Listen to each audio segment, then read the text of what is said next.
মা বোঝাগুলো কোথায় রাখবি? কোথায় রাখবি জানিস না? আমার মাথার উপর রাখ।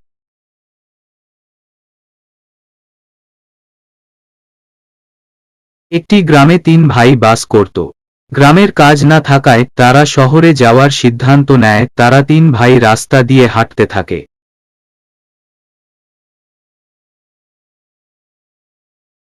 তারা একটি ছোট্ট শহরে পৌঁছায়। তারা রাস্তা দিয়ে হাঁটতে থাকে, এমন সময় হোটেল থেকে হোটেলের কর্মচারী ডাক দেয়। ভাই ভাত খাবেন তো আসেন, ভাত খাবেন তো আসেন, ভাত খাবেন তো আসেন, খেয়ে যান, খেয়ে যান, ভাত খেয়ে যান, আমাদের ভাত খাওয়ার জন্য ডাকছে, চলো আমরা ভাত খেয়ে নিই। ঠিক আছে চলো আমরা ভাত খেয়ে নিই। তারপর তারা তিনজন হোটেলে ভাত খেতে ঢুকে যায়। ভাত খাওয়ার পর বের হতে যাবে এমন সময় হোটেল কর্মচারী তাদের বলে, টাকা দিয়ে যান। আপনি তো আমাদের ভাত খেতে ডাকলেন, টাকা কেন দিতে হবে? এটা কি তোমার বাপের হোটেল? ভাত খেলে টাকা দিতে হবে জানো না? আমাদের কাছে টাকা নাই। ঠিক আছে, তোমাদের বিধি রাখছি, তোমাদের বাড়ির লোক এসে টাকা দিয়ে তোমাদের ছাড়িয়ে নিয়ে যাবে।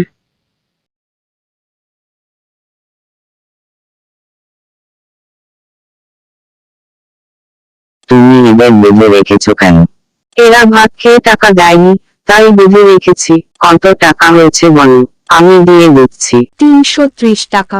এই নাও তোমার টাকা। তোমরা চলো, আমার বাগানে কাজ করতে হবে। ঠিক আছে চলেন।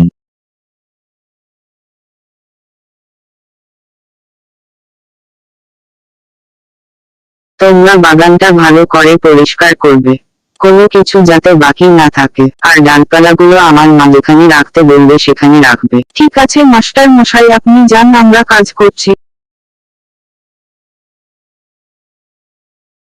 ছাগলটা কই রে?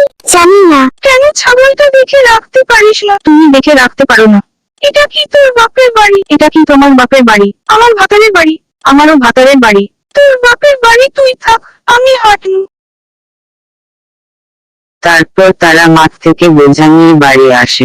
মা বোঝাগুলো কোথায় রাখবি? কোথায় রাখবি জানিস না? আমার মাথার উপর রাখ।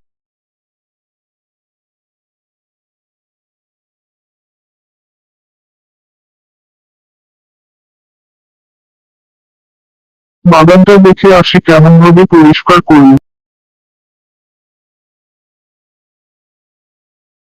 হায় হায়, আমার সর্বনাশ হয়ে গেছে। এই পাগলগুলো আমার সব গাছ কেটে ফেলেছে।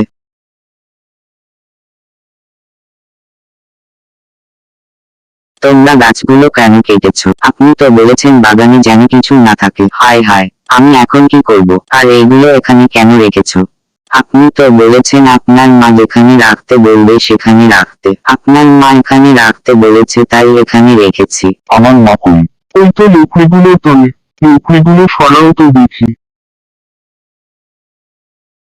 হায় হায় হায়, আমার সর্বনাশ হয়ে গেছে। এই পাগলগুলো আমার বাগানটাও নষ্ট করেছে, আমার মাকেও মেরে ফেলেছে। আমি এখন কি করব?